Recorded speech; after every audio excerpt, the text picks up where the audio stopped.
Is it pretty common for someone to have a boss who's narcissistic? Oh, it's so common, Kyle. Why is that? Well, first of all, listen, there's a clustering of narcissists in leadership. It's not to say all leaders are narcissistic, not at all. However, they're always going to quest for that. They want to be the bosses. They want to be the leaders. And the qualities they have often position them to not only pursue it, but end up there. You know, they're more naturally extroverted, and extroverted people end up as leaders. They are willing to break the rules to become the leader. They may throw other people under the bus. They are very ambitious. They can be very political. They're very charming with the right people. I mean, all those traits of narcissism that draw us into, for example, romantic relationships with them actually do well by them in terms of workplaces, and they do. They'll put in whatever they need to do to get to the top. So there's actually, you're not unlikely to have at least once in your career a narcissist as a boss. What would the signs be that your boss might be a narcissist or have narcissistic traits? There's different manifestations of narcissistic bosses. I mean, obviously, the most sort of classical, obvious one is the one who screams and berates their employees and makes unreasonable demands and doesn't pay them enough and berates them and all. That's your sort of classical narcissistic boss who's abusive and awful. Narcissistic bosses can also love bomb. And by that, I mean, they'll bring you in, you're the best, you're the greatest, love you, great. And then before you know it, there's a new anointed person and you've been forgotten. And if anything, you're kind of viewed as a lackey and they dismiss you and discard you. Narcissistic bosses have also been known to overpay their employees and buy their loyalty. And once they do that, it makes it really hard for people to leave because they're thinking, oh, I'm making so much money. And but they're suffering in a toxic workplace. And there's a point at which a person says, there's not enough money in the world for this. Right. But they can often kind of keep their inner core through either perks, like a really well-stocked workplace or travel or things like that, or paying them much more than they're actually worth and more than they'd get in a similar position elsewhere. Narcissistic bosses are also really good at creating chaos in the workplace. And what that means is some people are on the inside, some people are on the outside. There's a lot of infighting. There's a lot of backstabbing. It's kind of exciting, you know, and it's also really perverse and it's really dark. But it's definitely, when you're in it, it becomes all absorbing. And I honestly think of those chaotic narcissistic workplaces as sort of like a narcissistic family. Scapegoats and golden child and triangulation and trying to fight for position. Narcissistic leaders love chaos because it gives them even more power. They tend to be power hungry. And so, yeah, you're very likely to have one. No matter what, over time, it's always going to take a toll on you. It really depends on how long you sort of stay in the narcissist's good graces, how long you can handle watching other people suffer in that workplace. And narcissistic bosses often have such bad judgment that often they're the ones who bring down the whole ship. And then you're part of something really awful as a whole company or government or university or something starts to collapse in on itself. I was in a narcissistic work environment and I didn't realize how isolated it was until I left that job. And when I left, I was like, wow, that's like a whole other world over there. Yeah. And I had forgotten that over here, the real world was happening. But I was so consumed with the drama and the everything going on over there. That's the chaos. It's also at the core of it, narcissistic workplaces are deeply invalidating.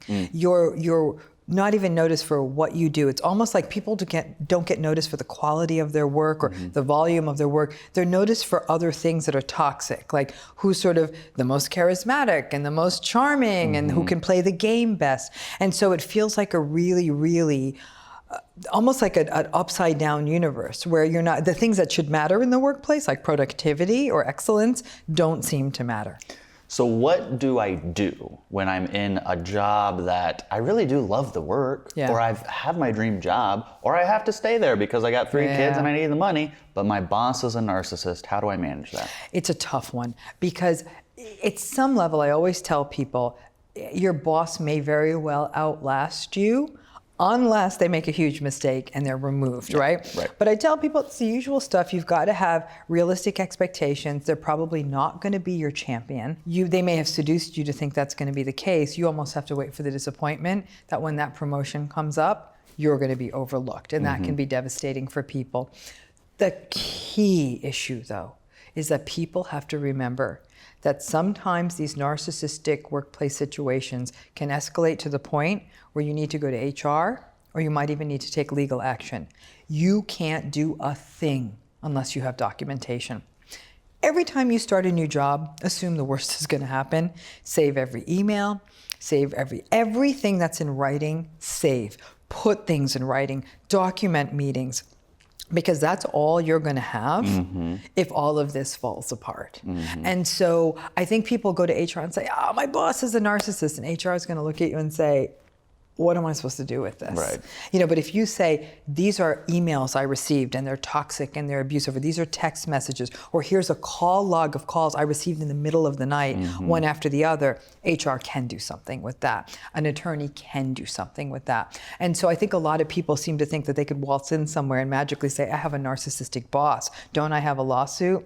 Not necessarily. Right. So a lot of narcissistic supervisors get away with it. So for many people, it's devastating. They're actually genuinely traumatized by these situations. In fact, workplace stress has been, in repeated research studies, been the type of stress that's most linked to physical illness and sleep disruption, because people will often wake up in the middle of the night ruminating about this work situation and can't go back to sleep.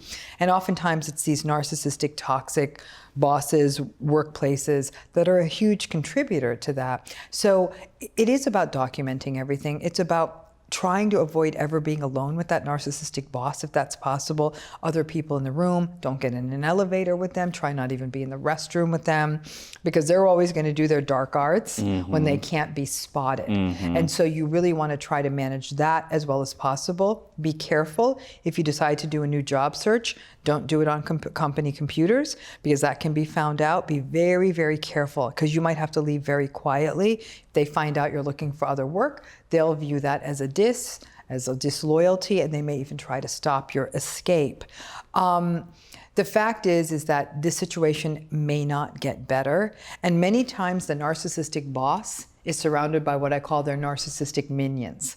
They're the people who are just sort of like the flying monkeys who will sort of protect the narcissistic boss. I know these people. I know these people. They rally around, and they're all kind of begging for the scraps. Maybe I'll be the one who's promoted. And they'll often be the ones who are even willing to take the fall. They have an almost cult-like admiration of this charismatic, narcissistic leader. They're going to outlast you, and they're also going to throw you under the bus. So this isn't just about a narcissistic boss. Narcissistic bosses beget narcissistic workplaces full of toxic coworkers. So you constantly have to be watching your back, monitoring, documenting, having clear boundaries, trying to engage in some form of self-care so you don't get sick, and quietly and stealthily perhaps look for other work.